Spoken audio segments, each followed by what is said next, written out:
प्रसादात् तरिष्यसि अथ चेत्त्वमहङ्कारान् न श्रोष्यसि विनङ्क्षसि।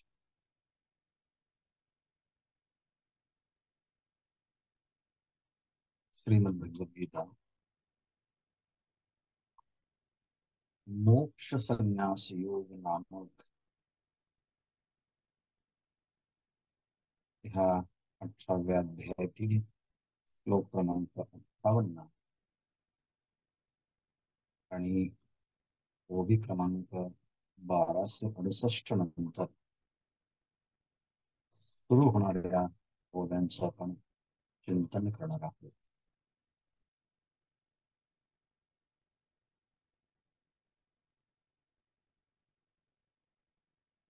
ज्या चित्ताच्या मध्ये विषयाचं चिंतन होत नाही, असं विषय चिंतन टाकून दिलेलं जे चित्त आहे त्याला चैत्य त्यागे सांडिले। विषयाचं चिंतन ज्या चित्तातलं संपून गेलेलं आहे असं जे चित्त आहे माझ्या ठाई जडले, ते चित्तातला विषय चिंतनाचा तकार निघून गेला आणि ते चित्त भगवंताच्या ठिकाणी जडल्यामुळे, एकरूप झाल्यामुळे, तदाकार झाल्यामुळे, तन्मय झाल्यामुळे ते चित्त आता चैतन्य झालं।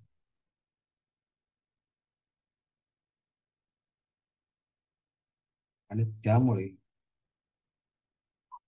ज्ञानेश्वर महाराज आपल्या सगळ्यांना सांगतात, हाके तैसे वहिले सर्वदा करी। हाके तैसे सर्वदा वहिले करी, जेणेकरून ते चित्त परमात्म्याच्या ठिकाणी स्थिर होईल असाच उपाय कर असं भगवंत अर्जुनाला सांगतात। आणि त्यानंतरचा श्लोक एक होतो 58 क्रमांकाचा, मच्चित्ताः म्हणजे मयी चित्ता, मयी परमेश्वरे ईश्वरे।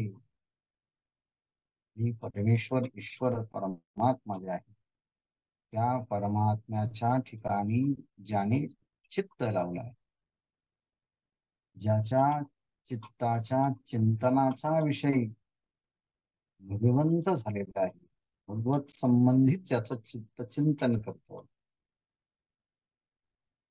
त्याला काय फल प्राप्त होतं, तर सर्व दुर्गाणी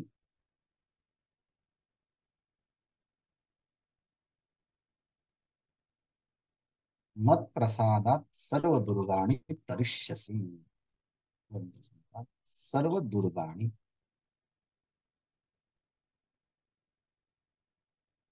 दुर्ग शब्दाचा नुसता अर्थ केला तर पर्वत डोंगर असा होतो, पण सर्व दुर्गाणी म्हणजे ह्या संसाराला कारण होणारे जे काही दोष आहेत त्यामध्ये सगळ्यात मोठा दोष आहे तो अज्ञान। आणि त्या अज्ञान आहे, अविद्या आहे, काम आहे, कर्म आहे, या सगळ्या दोषातून तो साधक तरिष्यसि, भगवंत म्हणतात तू तरशील, या सगळ्या संकटातून तू दूर होऊन जाशील। म्हणून जेव्हा खूप संकट आलेत आणि ते संकट जर आपल्या दूर करण्याच्या संबंधाने आपल्या क्षमतेपेक्षा मोठे असले तर काही नाही, पूर्णपणे त्या ईश्वराला समर्पण करून द्यावं, शांततेने 2 मिनिटं त्या परमात्म्याच्या समोर त्याचं चिंतन करावं आणि आपलं चित्त चिंतन करता त्या परमात्म्याच्या स्वरूपाशी संलग्न होऊन तिथं स्थापन करावं, शांत बस। तुझ्या सत्तेनेच सगळं सृष्टीचं चक्र चालवत आहेस. तर मी एखादी कृती मला माझ्या मनानुसार करायची ठरवली आणि ती जर माझ्या प्रयत्नाने होत असेल, तर मी आता पाहतो आहे की सगळं कार्य जर तुझ्या सत्तेने होत असेल, बघूया तू ही गोष्ट कशी तुझ्या लीलेने करतो, मला हे बघायचं. असं म्हणून आपण त्याच्या चिंतनात राहिलं तर तो परमात्मा लीलया सर्व दुर्गाणी मोठमोठ्या संकटातून सुद्धा त्या साधकाला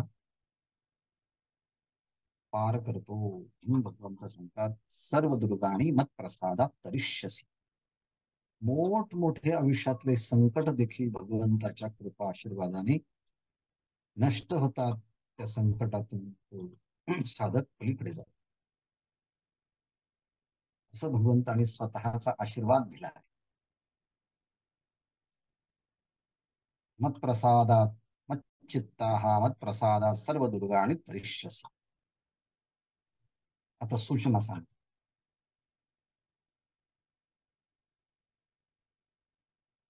अथ चेत्त्वमहंकारा न श्रोषशी विनांक्षसी. अथ चेत, परंतु हा सगळं मी माझा महत्वाचा सिद्धांत सांगितला. परंतु अर्जुना, तू एक तर निमित्त आहे, परंतु त्वम अहंकारात न श्रोष्यसी. स्वतःच्या ठिकाणचा अहंकार, बुद्धिमत्ता, कारुण्य, सत्ता, संपत्ती, वैभव इत्यादिकांच्या अहंकारामुळे जर माझं म्हणणं ऐकलं नाहीस, अहंकारात न श्रोषसी, माझ्या बोलण्याकडे दुर्लक्ष केलं, तर विनंक्षसी, तर आयुष्यामध्ये तू खऱ्या अर्थाने यशस्वी होणार नाही, तर तू नष्ट होशील. असं भगवंताने जणू काही एक प्रकारचा अभिशाप दिला आहे. इतकं सांगून झाल्यावर जर कोणी ऐकत नसेल, तर म्हणतात मग काय कर. मग चित्ता सर्व दुर्गाणी मग प्रसादात तरिष्यसी. अथ चेत महंकारान अथ चेत्त्वमहंकारान न श्रोषशी विनांश. यावरती ज्ञानेश्वर महाराजांच्या ओव्या. मग अभिन्ना या सेवा चित्त मियाची भरेल तेव्हा माझा प्रसाद जाण तेव्हा संपूर्ण झाला. मग कोणती ओवी आहे? जेव्हा चित्तामधले सगळे विषय सोडले चिंतन करण्याचे, तेव्हा चित्त माझ्या ठिकाणी जर जडलं गेलं आणि आपणही सुद्धा त्या परमात्म्याच्या ठिकाणी चित्त जडलं जाईल असा प्रकर्षाने प्रयत्न करावा. आणि असा प्रयत्न करत राहिलं तर होईल या अभिन्नाया सेवा. मग अभिन्नाय, मग चिंतने चिंतने तद्रुपता तच्चिंतनम तत्कथनम अन्योन्यम तत्प्रबोधनम एतदेक परत्वंच ब्रह्माभ्यासम विदुर्विदा. मग त्याचंच चिंतन, त्याचंच मनन, त्याचंच निधिध्यासन, असं सारखा ध्यास जर त्या परमात्म्याच्या चिंतनाचा लागला गेला, तर ते चित्त चित स्वरूप होऊन जातं. चित्ताचे चैतन्य ज्ञानेश्वर मागे वर्णन करतात, त्या चित्ताचं चैतन्य होतं. म्हणजे ते चित्त पूर्णपणे भगवंताच्या स्वरूपाशी एकरूप होतं, वेगळं राहत नाही. चैतन्यापेक्षा चित्त वेगळं राहत नाही, म्हणजे ते चैतन्याची अभिन्न राहत, भिन्न राहत नाही. माऊली म्हणतात मग अभिन्ना या सेवा. अभिन्न झालेले जे चित्त आहे, त्या चित्ताच्या मध्ये चित्त मियाची भरेल तेव्हा, तेव्हा भगवंताच्या पराभक्तीने, अनन्य भक्तीने ते चित्त परिपूर्ण होऊन जाईल. भगवंताच्या त्या भक्तीने, प्रेमाने, चारित्र्याने ती भरून जाईल. आणि असं जर चित्त भगवंताच्या कृपेने परिपूर्ण झालं असेल, तर कशावरून आम्ही समजायचं की भगवंताची कृपा झाली आहे? चित्ताचं विषयाचा संबंध आणि चिंतन करणारा अस्तित्व संपलं आणि पूर्ण चित्त चैतन्य स्वरूप झालं, तेव्हा त्या चित्तामध्ये भगवंताची कृपा प्राप्त, अंतःकरणातले दोष निघून जातात आणि माझा प्रसाद प्राप्त झाला. माझा प्रसाद जाणं तेव्हा संपूर्ण. जेव्हा त्या चित्तामध्ये भगवंताची भक्ती प्रस्फुटित होते, तेव्हा खऱ्या अर्थानं भगवंताचा पूर्ण प्रसाद प्राप्त झाला आहे त्या साधकाच्या वरती, असं म्हणून ओळख. भगवंताचीच कृपा झाली तर मग आता दुःख कसं राहील? दुःखाचा मोठा प्रभाव आहे. माऊली म्हणतायत, ते सकळ सुख दुःख सकळ दुःख धामे भुंजीजती जे जन्म मृत्यू जन्मे, ते दुर्गमची सुगमे होते तूज. सकळ दुःख धामे, ज्या ठिकाणी दुःख आहे, एक प्रकारचं दुःख नाही, अधिभौतिक आहे, आध्यात्मिक आहे, आगदमिक आहे, लौकिक आहे, अलौकिक आहे, स्मार्त आहे, श्रौत आहे, हे सगळ्या प्रकारचं दुःख जे आहे ते सकळ दुःख धामे, सगळ्या प्रकारच्या दुःखांचं धाम म्हणजे निवासस्थान कोण असेल तर जिये जन्म मृत्यू. जन्म हे दुःखाचंही धाम आहे आणि मृत्यू हे दुःखाचंही धाम. जन्म आणि मृत्यू ही दोन्ही दुःखाचे धाम. ते सकळ दुःख धामे, सकळ जन्म मृत्यू दुःख धामे. जन्म आणि मृत्यू हे दुःखाचं धाम आहे आणि जे भुंजिताती, या जन्मापासून तर मृत्यूपर्यंत आणि मृत्यूपासून तर जन्मापर्यंत हे जे शारीरिक मानसिक बौद्धिक हे जे दुःख आपण भोगतो आहे, त्या दुःखातून बाहेर पडणं तसं अवघडच आहे. ही दुर्गमची त्या जन्म मृत्यूच्या पलीकडे तरुण जाणं तसं अवघड आहे.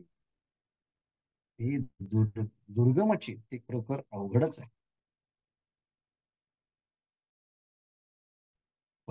परंतु भगवंताची कृपा झाली तर काय होतं? सुगमे होती तुझं, तुझं ते सुगम होती. मग आता जन्माचंही दुःख राहणार नाही आणि मृत्यूचंही दुःख राहणार नाही. त्या संकटातून सुद्धा मीच त्या साधकाला वरती,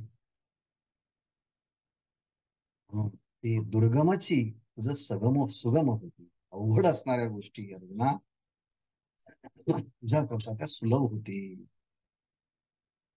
आणि असे अनेक ज्येष्ठ श्रेष्ठ महापुरुषांचे जीवन चरित्र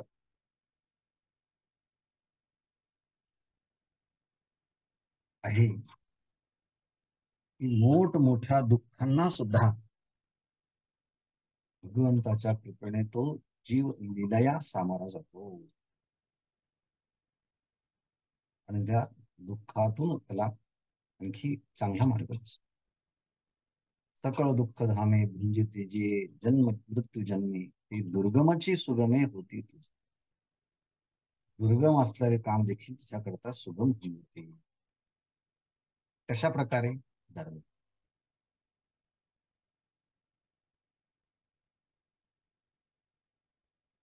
सूर्याचे सावाई, डोळा सावाईला होय, ते अंधारची आहे पाडू तयार. जिकडे तिकडे अंधारच अंधार पसरलेला आहे. अमावस्याची रात्र आहे, अचानक लाईट अंधार. अमावस्याची रात्र आहे, लाईट गेली म्हणजे दिसे नसत. पण एक सूर्याचा उपासक होता, त्याने सूर्याला प्रार्थना केली की बाबा सगळीकडे अंधार झालाय, प्रकाश दे.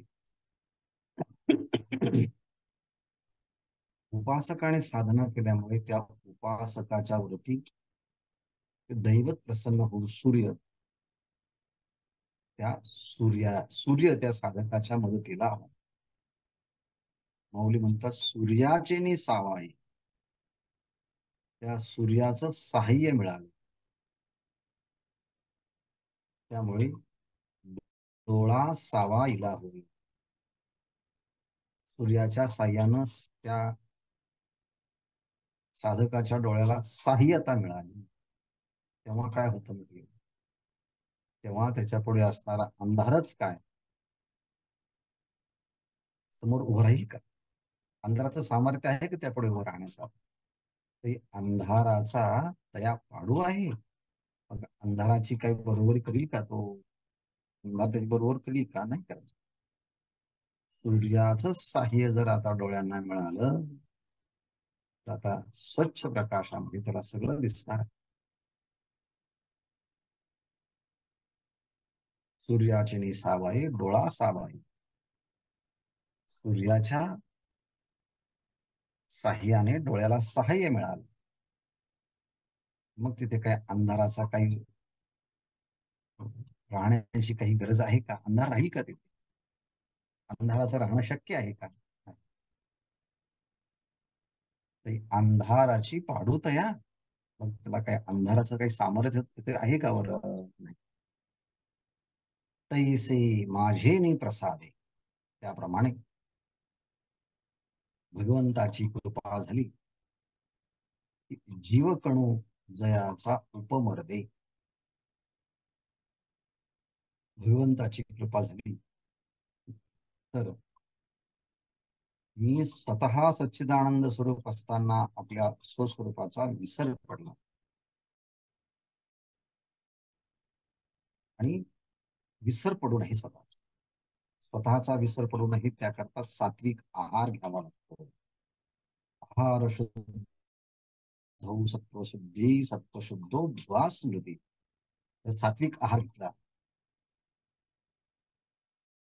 हा सत्वशुद्धी अंतकरणाची शुद्धी होते. सत्वशुद्ध हो, अंतकरण शुद्ध झालं की ध्वा स्मृती, निश्चित परमात्म्याच्या स्वरूपाची स्मृती प्राप्त होते. आणि ती स्मृती भगवंताच्याकडनं येते. मत्त स्मृती ज्ञान अपोहण्याच्या, ती स्मृती भगवंताच्याकडे. आणि ही स्मृती स्त्रियांच्या मध्ये सुद्धा खूप असते. कीर्ती श्रीरवाक्षणारे नाम स्मृतिर्मेधान क्षण, तिथंही आहे स्मृती आहे.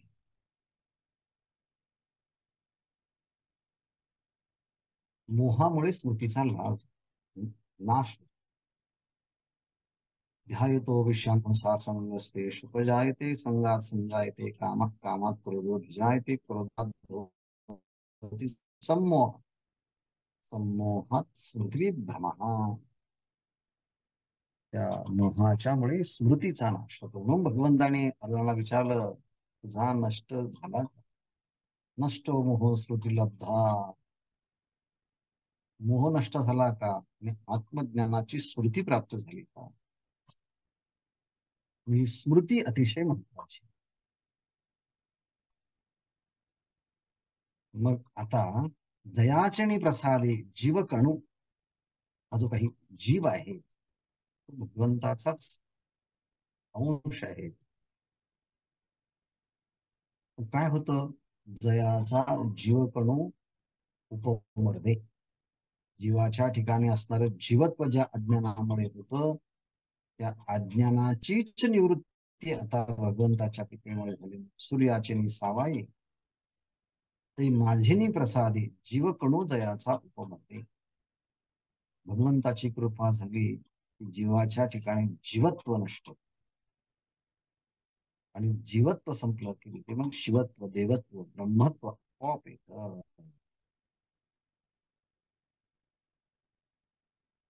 माझेनी प्रसादे जीवकणू जयाचा उपमर्दे. जीवकणू जो जीव छोटा जीव झाला आहे, परिच्छिन्न संकुचित जीव झालेला आहे, तो त्याच्या कृतीने, परंतु त्या जीवत्व भावाचाही काय होतो? बाध होतो.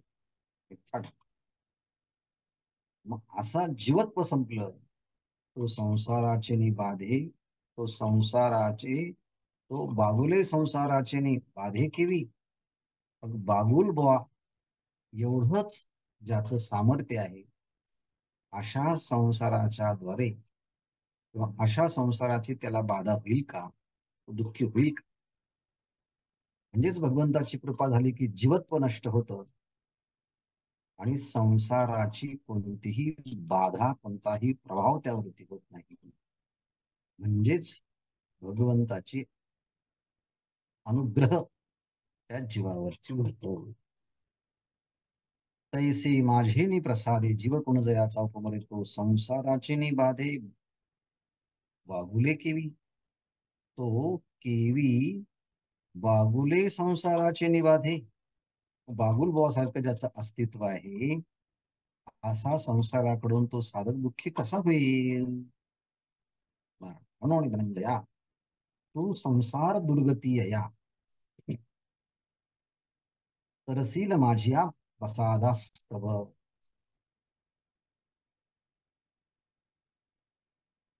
म्हणून धनंजया, हे बाबा अर्जुना, तू यया संसार दुर्गती, हा संसार कसा आहे म्हटले, दुर्गती आहे, दुर्गतीला प्राप्त करून दिला. परंतु दुर्गतीला नेणारा हा जे काही मन आहे, संसार आहे, परंतु भगवंताची कृपा झाली तर तरसील माझी या कृपादास्तव. भगवंताची कृपा झाली, काय म्हटली, तो माझ्या कृपा प्रसारातून संसारूपी दुर्गातून तो तरुण जातो. म्हणून धनंजया, तू संसार दुर्गती, संसार दुर्गती, संसार हीच काय आहे, दुर्गती आहे. संसार ही दुर्गती आहे. आणि म्हणून या दुर्गतीला नेणारा हा जो काही संसार आहे, भगवंत म्हणतात तरशील, तुझ्या संसारातून सुद्धा तरुण जाशील. पण कशाने? माझिया कृपा माझिया प्रसादास्तव.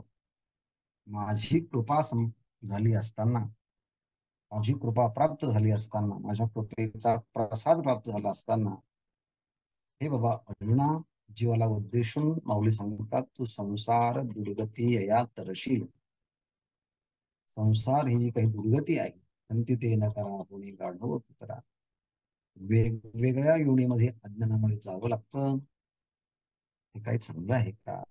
परंतु माझी कृपा झाली असताना त्या संसार बंधनातून तू मुक्त होशील. म्हणून धनंजया, तू संसार दुर्गती या तरशील माझी या कृपादास्तव प्रसादास्तव. भगवंत म्हणतात, माझी कृपा प्रसाद प्राप्त झाला की तू या संसार रूपी सागरातून नक्की तरुण जाशील, असा माझा आशीर्वाद आहे.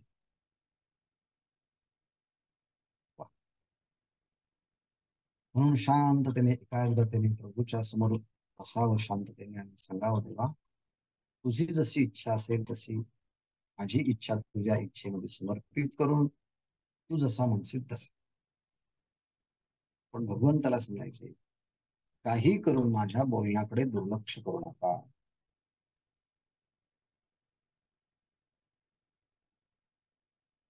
माझ्या बोलण्याकडे दुर्लक्ष करू नका. मी जे म्हणतोय ते ऐका.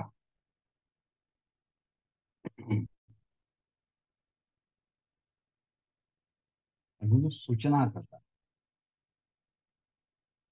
रेड सिग्नल देतात साधकांचे. यद अहंकारमाश्रित्य नयोत्स्य इति मन्यसे मिथ्यैष व्यवसायस्ते प्रकृती स्वाम नियोक्षती.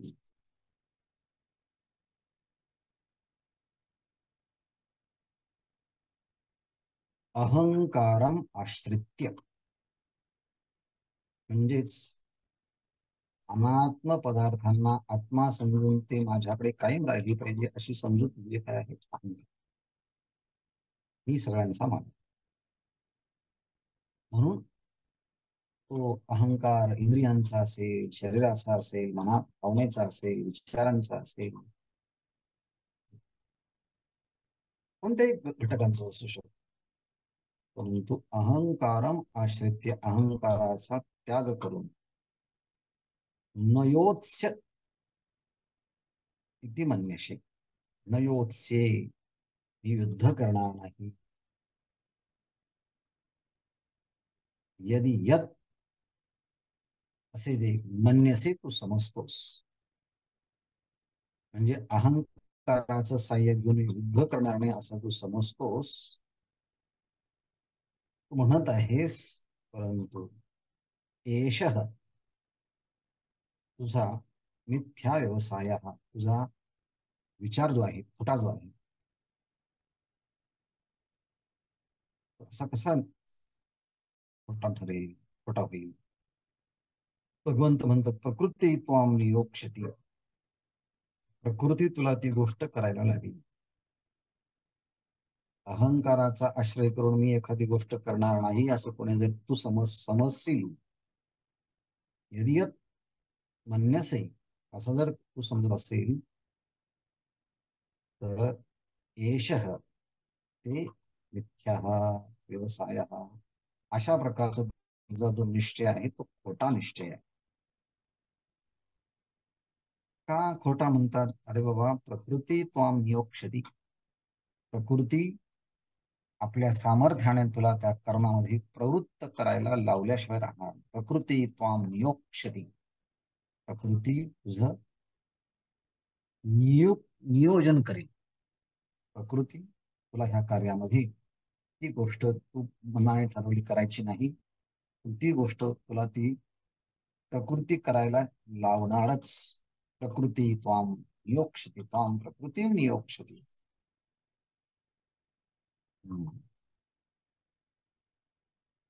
प्रकृती म्हणजे अर्जुना तुझा जो क्षत्रिय स्वभाव आहे, त्वाम नियोक्षती, तुला या संसारामध्ये नियुक्त केल्याशिवाय राहणार नाही. तू म्हणत आहेस की मी करणार, पण का म्हणत आहे? अहंकाराचा आश्रय केल्यावर मी युद्ध करणार नाही असं म्हणतोयस ना.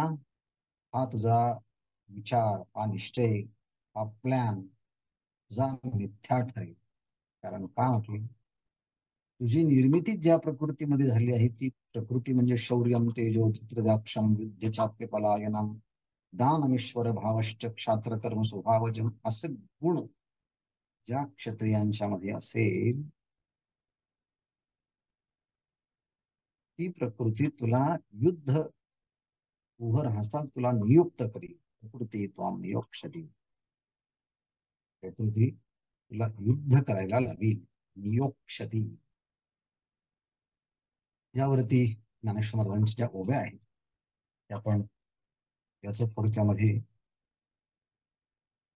भाष्यच पाहिलं.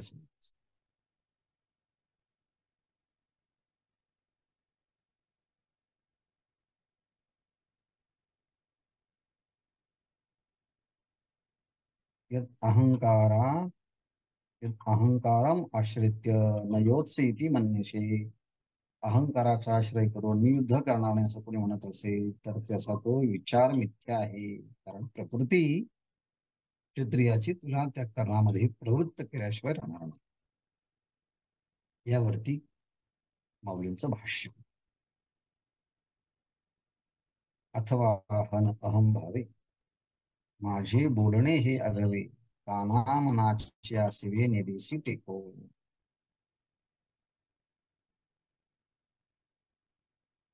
माऊली म्हणतात अथवा, म्हणजे जर माझं म्हणणं जर नाही ऐकलं तर विनंक्षशी, हे कारण सांगितलं.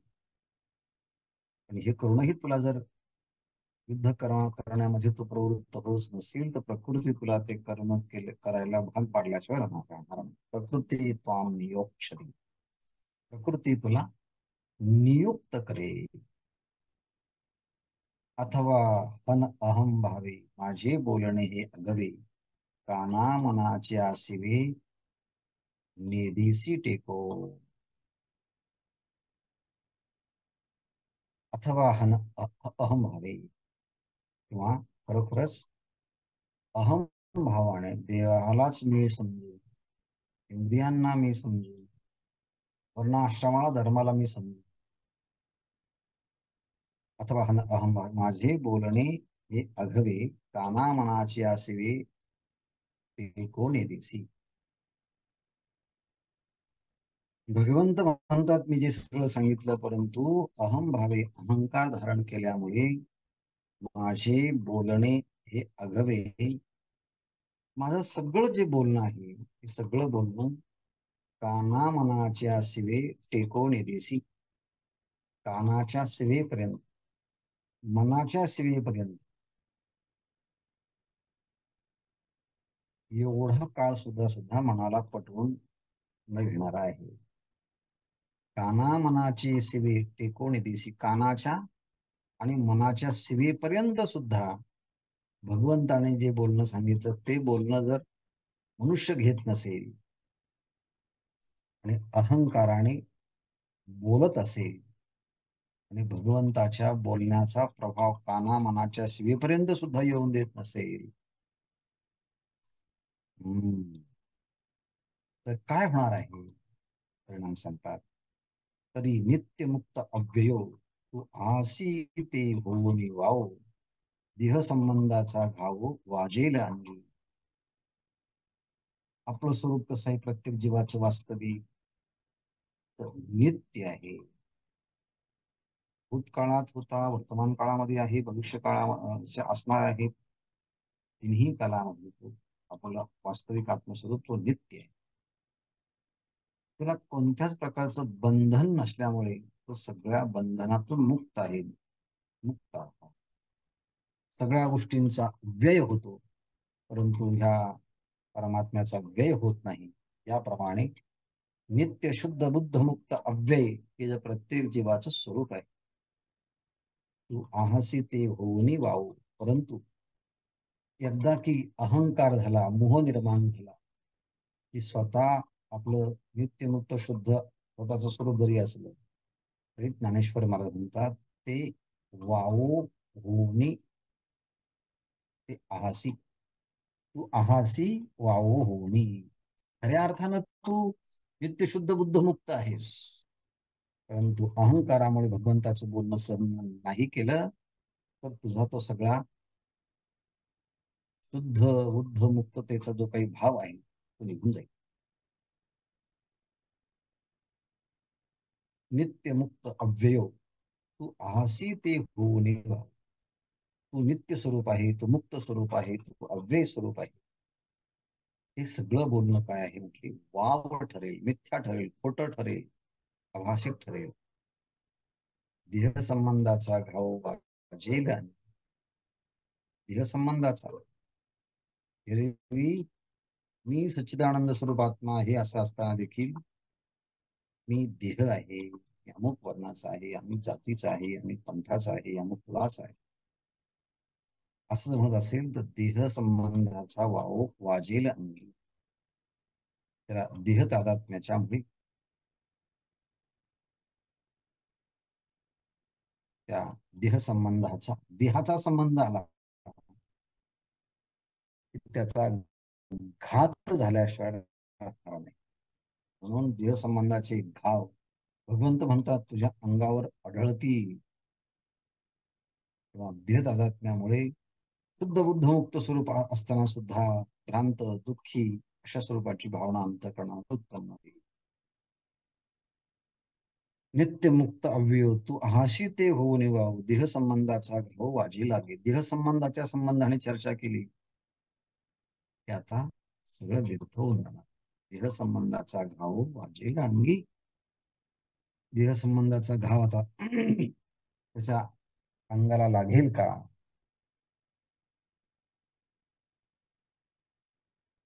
नित्यमुक्त अव्यय तो आहाशी ते होणी वाव, देह संबंधीचा घाव वाजेला नाही. देहाचं तादात्म्य धारण जर केलं तर काय होतं आहे? मी देह आहे,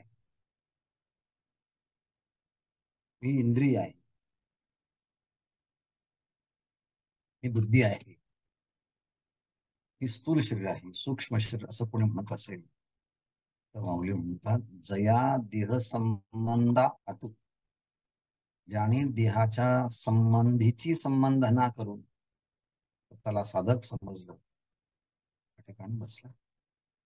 पण देहाचं तादात्म्य आहे.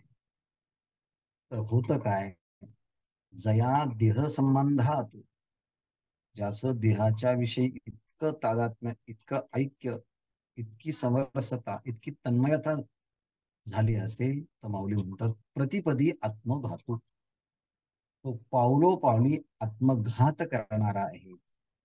याने देहाचा संबंध ठेवला म्हणजे मी चैतन्य आत्मा आहे असं न समजता मी देह आहे असं कोणी म्हणू लागला, तर क्षणोक्षणी आत्मघात केल्याचं पाप लागतं. आणि देहाचं तादात्म्य ठेवून, देहाची आसक्ती ठेवून जर तो संसारातला अनुभव भोगायला लागत असेल, तर भुंजता उसंतू काहीच नाही. मग त्याला त्या संसारातल्या कोणत्याच भोगाच्या मध्ये लुप्त होत नाही. भुंजता उसंतू, देह तादात्म्य ठेवून सुखदुःखाचा भोग घ्यायला लागला की मग त्याला कधी उसंत काहीच नाही, मग त्याला कधी विश्रांतीच प्राप्त होत. भुंजता, देह संबंधातू भुंजता, देह संबंधाच्या आतमध्ये राहून आपण जर प्रशासकीय काही काम करायला लागलो किंवा वैदिक काही काम करायला लागलो, पुन्हा देहावरती भुंजता, काही भुंजता उसंतू काहीच नाही. देह संबंधावरून काही सुखदुःखाचे अनुभव घ्यायला लागला मनुष्य सातत्याने, त्याला कधी विश्रांतीच प्राप्त होत. जोपर्यंत देह संबंध आहे तोपर्यंत क्षणोक्षणी आत्मघात होतो. आणि देह संबंधाच्या आतून जर काही शास्त्र अभ्यासाचा अनुभव घ्यायला गेला संसाराचा, तर गुंजता उसंतू काही नाही. देहाचा संबंध जोडलेला जीव आहे त्याला कधीच विश्रांती प्राप्त होत नाही.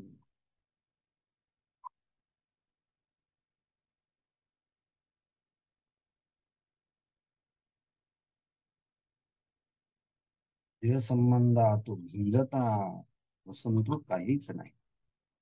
देहासंबंधीचा अनुभव घेत असताना त्याला या जगामध्ये कधीच विश्रांती प्राप्त होत नाही. एवढे दारुणे निमणे विना निमणे, पडेल जरी बोलणे निघीशी माझ्या, निघसी माझ्या. एवढे दारुणे, याप्रमाणे एवढं देहाचं तादात्म्य, संसाराचं तादात्म्य, वस्तू व्यक्तींचं तादात्म्य जर करून ठेवलं तर काय होईल म्हटले, एवढे दारुणे पडेल जरी बोलणे माझे निघसी. मी जे सांगितलं आहे अगोदर, ते जर माझं बोलणं कानावर न घेता ऐकणार जर नसेल, एवढे दारुणी माझे बोलणे जरी माझे बोलणे पडेल निघशी. भगवंताचं बोलणं मान्य करणार नाही, भगवंताच्या बोलण्यात काही अर्थ नाही असं म्हणत असेल, नित्यशुद्ध बुद्धमुक्त असणारा जो आत्मा आहे त्याला ह्या भ्रमामुळे पुन्हा पुन्हा मरण नसताना सुद्धा मरावं लागेल आणि जन्म नसताना सुद्धा पुन्हा जन्माला यावं लागेल. त्याला जन्मने विन निमणे, निमणे विन निमणे, मरणा वाचून मरण आणि जन्म वाचून जन्म, असे दारुण दुःख देह तादात्म्याच्या संबंधाने जीवाला भोगावे लागतात. हाही एक भाग आहे. अच्छा, कशा प्रकारे बरं, जन्माशिवाय जन्म घ्यावा लागतो, मृत्यूशिवाय मृत्यू यावा लागतो. निमणे विन निमणे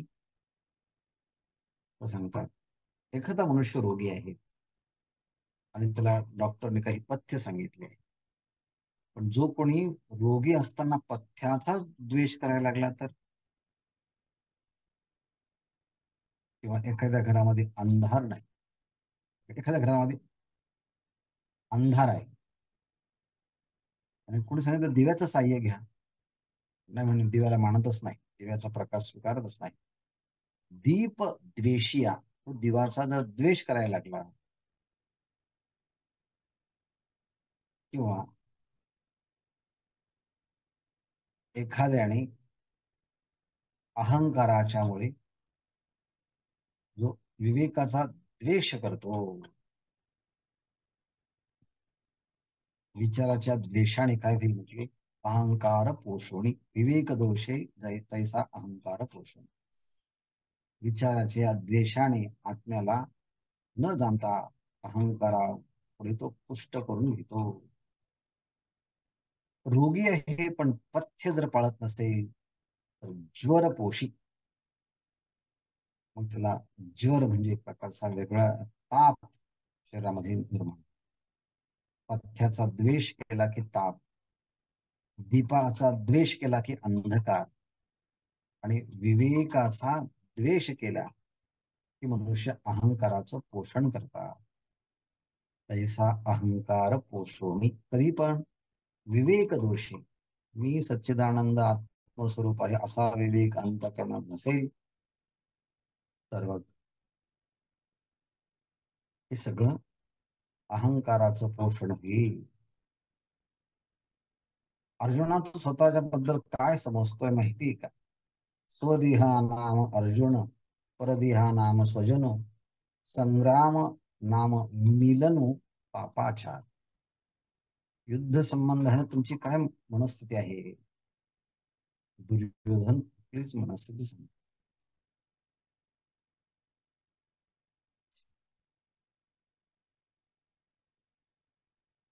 अर्जुन म्हणत होता स्वतःच्या देहाला, अर्जुन म्हणतात स्वदेहा नाम अर्जुन, स्वतःच्या देहाला अर्जुन एक नाव. आणि स्वतःच्या व्यतिरिक्त सगळा जो काही कौरव पांचाळ समूह एकत्रित आलेला होता, तेव्हा तो म्हणतोय परदेहा नाम स्वजन, स्वतःचा देह असेल तर तिथे वेगळा भाग आहे. मग म्हटले स्वदेहा नाम अर्जुनो, परदेहा नाम स्वजनो, संग्राम संग्रामा नाम मलिनो पापाचा. स्वतःला देहाला मी अर्जुन समजायचं भीष्मा द्रोणाचार्य अधिकांना. परदेह दुसरे देह आहेत ते स्वजन, तेही आपले संबंधीच आहे. आणि संग्राम नाम मलिनो पापाचा, युद्धाची पापकर्म हे नाव जे आहे ते वाईट आहे. युद्धाला पापकर्म. संग्राम संग्रामा ना पापाचार नाम मलिनो, म्हणून स्वतःच्या देहाला अर्जुन, भीष्मा द्रोणादिकांना हे देहाला स्वजन आहेत असं समजायचं. आणि युद्धाला वाईट पापकर्म हे नाव आहे. संग्रामा नाम मलिनो पापाचार, संग्रामाला मलिन पापाचार आहे असं बोललं जाईल. या मोहाच्यामुळे स्वतःला मी अर्जुन, इतरांना स्वजन आणि माझ्याच नामसाधनेमध्ये मी राहिलो. संग्राम हा मलिनो पापाचार, युद्ध करणं हा पापाचार आहे. या मती आपुलिया तिघा तीन नामे यया, एवढी धनंजया न झुंजे ऐसा.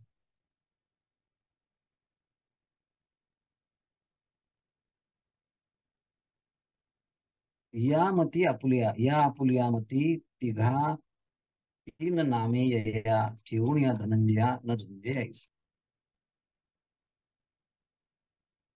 आपल्या स्वतःच्या बुद्धीप्रमाणे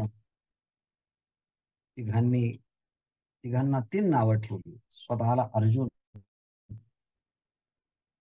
इतरांना स्वजन आणि युद्धाला पापाचार असं तो म्हणत असेल तर हा एक दोष आहे. या मती आपुल्या तिघा तीन नामे या, तिघांना तीन नावं दिली.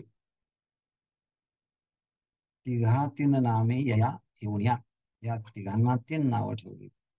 अर्जुन, स्वजन आणि पापाचार. संग्राम नाम मलिनो पापाचार. संग्राम हा पापाचार. यामती आपुलिया तिघा नाव नामे या केवणे धनंजया न धनंजय ऐसे. म्हणून अहंकार धारण करून मी विशिष्ट कोणीतरी आहे, माझा क्लास आहे, मला समजून सांगणार आहे. यामती आपुलिया तिघा नामे वाया यात एवढे धनंजया न धनंजय ऐसे. मी युद्ध करणार नाही असं तू म्हणत असशील तर जीवा माझी निष्ठंक करेसी जो अत्यंत तो वाया धाडील नैसर्गिक स्वभाव तुझा. मी युद्ध करणार नाही असं जरी म्हणत असला तरी सुद्धा जीवा माझी निष्ठंक अंतःकरणामध्ये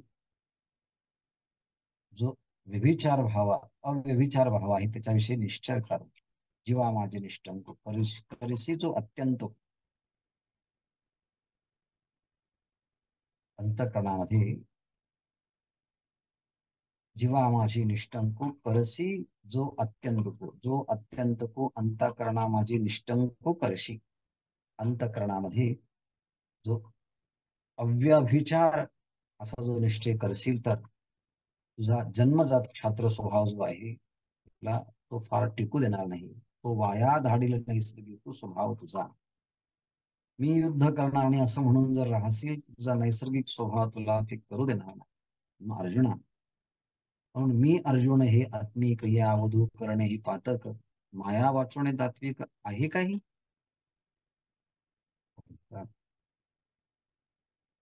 मी अर्जुन आहेत आणि हे आत्मिक हे माझ्या संबंधी जे काही आहे ते नातेवाईक भीष्माचार्य धर्माचार्य कृपाचार्य या वधू करणे पातक. मी क्षत्रिय असताना यांचा युद्धभूमीमध्ये वध करणं हे मला पापासारखं वाटतं, पाप आहे सारखं.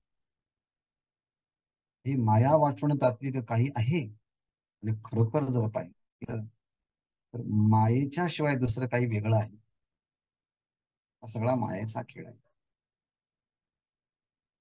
म्हणून स्वतःला अर्जुन नाव देऊन इतरांना आत्मिक नाव देऊन या वधू करणे हे पातका.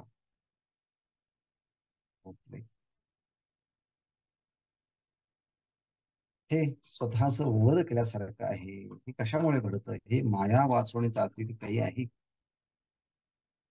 मायेशिवाय, ब्रह्माशिवाय, अज्ञानाशिवाय, अध्याशाशिवाय खरे काही याला स्वरूप आहे का? आधी झुंजार तू व्हावे, मग झुंजावया शस्त्र घ्यावे, कान झुंजावया करावे देवांगण. तीन गोष्टी सांगितल्या. आधी तुला झुंजार व्हावे. स्वतःला तू अर्जुन पहिल्यांदा म्हणतो की मी झुंजार आहे, झुंज देणारा आहेत, युद्ध करणारा आहेत, पराक्रमी आहेत, योद्धा आहे. झुंजारा तुवा युद्ध करणारा. मग युद्ध करण्यासाठी हातामध्ये शस्त्र धारण केलं, धनुष्यबाण धारण केलं. झुंजावं या शस्त्र घ्या, युद्ध करण्याकरता मग हातात शस्त्र घेतलं आणि सगळं तयारी झाली. पुन्हा सांगावं कान झुंजावया करावे देवांग. देवासमोर उभं राहून मग सांगावं मला युद्धच नाही करायचं. ही कोणती गोष्ट आहे? स्वतःला आदेश योद्धा समजायचं, यांना मारण्यासाठी हातामध्ये शस्त्र धारण करायचं आणि नंतर म्हणायचं मी मला युद्धच करायचं. असं कसं उलट? म्हणून न झुंजणे म्हणसी ते वायाणे, ना मानो लोकपणे लोकदृष्टी. न झुंजणे, मी युद्ध करणार नाही असं जे म्हणतोयस ना ते म्हणणं वाया आहे. मानव लोकपणे लोकदृष्टीच्या भूमिकेतून आम्ही उचित मानू मला युद्ध करायचं नाही हे व्यर्थ आहे. म्हणून न झुंजणे म्हणसे ते वाया, मी युद्ध करणार नाही असं म्हणत असतील तर ते फुकट आहे, व्यर्थ आहे, निरर्थक आहे. आणि लोकदृष्टीने सुद्धा आम्ही विचार केला तरी न झुंजे ऐसे निष्ठंकेसी जे मानसे ते प्रकृती अनारिषे करेवी असे. न झुंजे ऐसे, मी युद्ध करणार नाही, मला युद्ध करायचं नाही, असा जर मानसे निश्चिंकिसी, मनामध्ये असा पक्का निश्चय केला की मी या युद्धामध्ये युद्ध करणारच नाही, तर माऊली म्हणतात, बाबा अर्जुना, असं होणार नाही. कारण प्रकृती अनारेषे करविलची, पण तुझी जी प्रकृती आहे ना, ती तुझ्याकडून युद्ध करूनच घेणार आहे ही मला नक्की माहिती आहे. म्हणून मी युद्ध करणार नाही असं जर म्हणत असतील ना, तर तुझा भ्रम आहे. म्हणून स्वतःच्या संबंधाचा चुकीचा विचार करू नको, स्वतःला ओळख. एकदा स्वतःला ओळखलं की कर्तव्यामध्ये विसरत नाही मनुष्य. आणि म्हणून भगवंताची कृपा संपादन करण्याकरता भगवंताच्या स्वरूपाच्या ठिकाणी चित्त लावावं आणि सर्व संकटातून दूर हो. परंतु अहंकारामुळे जर कोणी त्या भगवंताच्या वचनाकडे दुर्लक्ष करत असेल तर विनाशशी. म्हणून अहंकाराचा आश्रय घेऊन म्हणत असेल मी युद्ध करणार नाही, तर ते बोलणं मिथ्या आहे. मिथ्येश व्यवसाय असते. कारण का म्हटले, प्रकृती त्वाम नियोक्षती, तुझी प्रकृती तुला युद्ध करायला लावणारच आहे, म्हणून तुला युद्ध करायचं आहे. हा सगळा भाव सांगत असताना आपल्याला ह्या ठिकाणी थांबावं लागणार आहे. आणि प्रकृती तुला कशी इच्छा नसताना सुद्धा युद्धामध्ये प्रवृत्त करायला लावणार आहे, त्याचा विचार 60 क्रमांकाच्या श्लोकामध्ये तो आपण नंतर पाहूया. ओम